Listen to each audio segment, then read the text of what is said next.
Olá, muito bem-vindo aqui ao canal essa semana, né? Que eu quero comentar as 3 publicações lá do Instagram, da segunda, terça e quarta, que vão ajudar a gente a estruturar a nossa riqueza familiar, que vai falar a respeito de relacionamentos, educação dos filhos e finanças.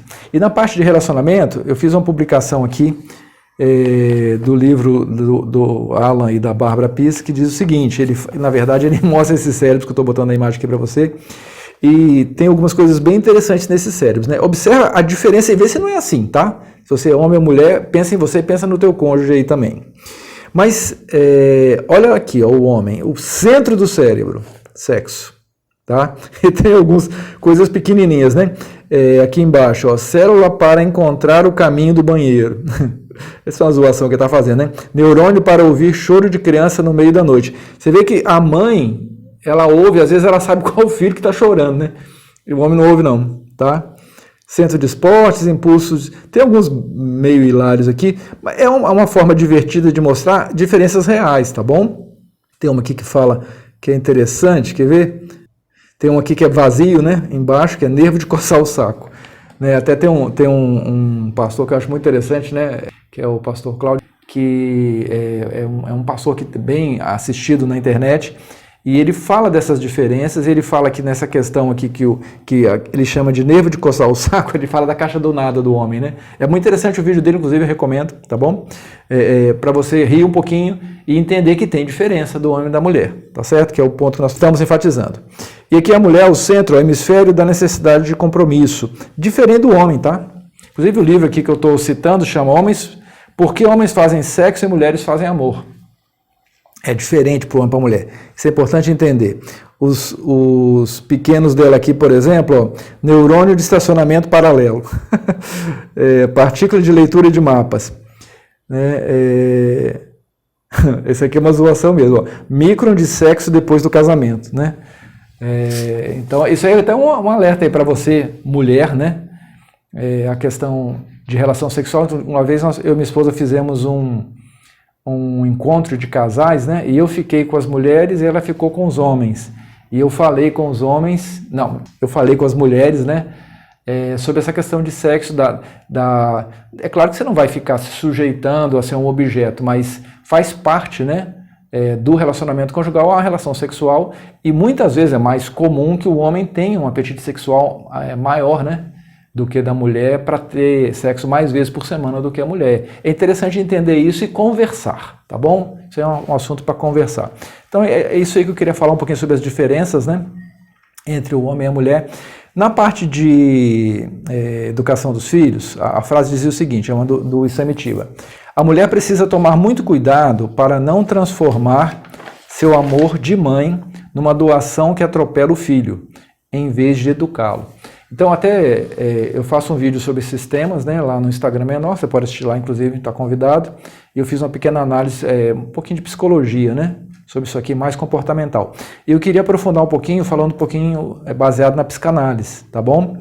Então, em psicanálise, a mãe que fica muito agarrada ao filho, a gente chama de mãe simbiótica, tá? Um processo simbiótico, uma simbiose. Inclusive, se a gente for analisar lá no complexo de Édipo, né? O complexo de Édipo é a relação, é a tríade, né? Os três, né? É a triangulação ali de menino, né? Com mulher e com homem, né? Ou seja, filho, mãe e pai. Então, quando tem os três, é a tríade. Quando a mãe, às vezes, ela não deixa esse pai entrar, ó. É díade, tá? Ficam só os dois. E ela simbiotiza. Você vê, outro dia eu estava, encontrei uma irmã da igreja lá que ia se casar com uma pessoa, um homem de 50 e poucos anos, que vivia com a mãe. E algumas coisas que ela contou, eu fiquei um pouco preocupado, tá? Porque tem filhos nessa idade, 30 anos, 40 anos, 50 anos, que não soltaram da mãe, ou a mãe não soltou, ela não deixa essa criança ir para frente, tá? Simbiotiza, tá? E não deixa, inclusive, entrar o pai. Aí pelos 2 anos, né? 1 ano, varia de criança, mas tem que ter, a criança começa a perceber o pai, ela brinca com o pai até antes, mas o pai tem que entrar no processo, para fazer ali o Édipo, né? E às vezes a mãe não deixa, ela não deixa o pai cuidar, ela não deixa o pai corrigir, né? Ela fica, ela ali, ó. E aí dentro dessa ideia aqui do Samitiba é o psicólogo, não está fazendo essa análise psicanalítica que eu estou fazendo aqui, mas é muito interessante o que ele fala, né? a mãe tem que cuidar para não deixar seu amor de mãe numa doação que atropele o filho em vez de educá-lo, tá bom? Então aqui um aspecto psicológico um pouco superficial, mas mais profundamente, você vê aqui como fiz essa análise contigo, é muito mais complicado do que isso, e muito mais perigoso, inclusive, tá bom? Então vamos tomar cuidado, inclusive pode ser necessário o acompanhamento de um profissional especializado, um psicanalista, né? Se você tem essa dificuldade de soltar do seu filho, tá bom? É um profissional que vai ajudar você a entender o seu inconsciente e as motivações que você tem para esse tipo de comportamento, tá certo? A gente pode ir conversando sobre isso aqui.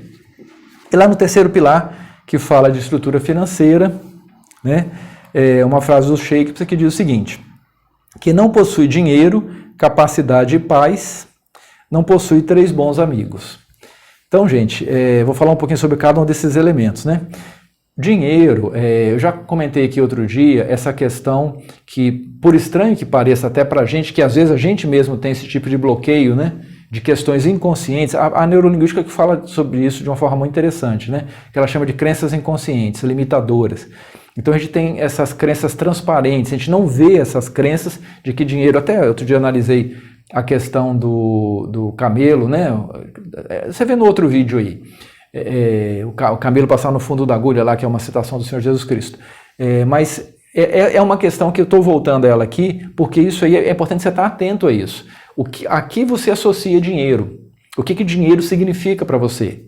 Tá? Se dinheiro é para você um meio para coisas boas, se você consegue ter essa percepção, ou se dinheiro para você é um meio que gera ganância, esse tipo de sentimento vai atrapalhar você a ter dinheiro. Então, o dinheiro tem que ser seu amigo, é o que o Shakespeare está falando aqui, né?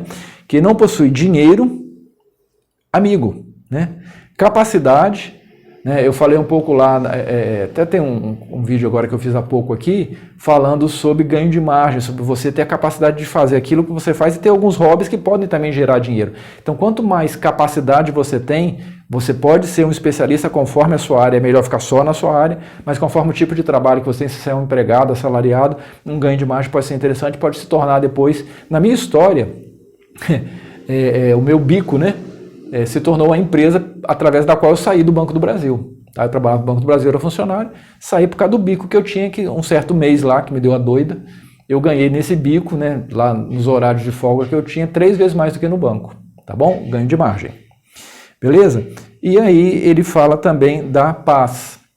Então, a nossa proposta aqui de estruturar a riqueza familiar, ela tem como proposta para que cada membro da família possa ter mais felicidade e paz. Esse é o objetivo final do processo.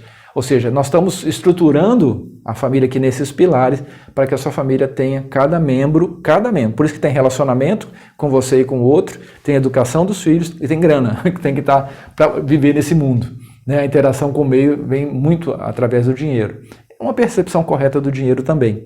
Mas isso para que você tenha paz, tá bom? A paz é uma coisa importante, eu acho que é um objetivo com muito mérito, né? Quando você tem como objetivo de vida ter felicidade e paz. E aí prosperidade vai estar no meio desse processo, né? Os bons relacionamentos, e educar um filho para que ele possa, vamos dizer assim, vencer na vida os desafios emocionais, desafios físicos, financeiros, e possa ser feliz. Não na díade, tá bom? Não simbiotizado com a mãe, mas sozinho, ele consiga essa independência, tá certo? Então, esses são os comentários sobre os posts da semana lá no Instagram, e você está convidado para me acompanhar lá também, tá certo? Um abraço, até a próxima semana.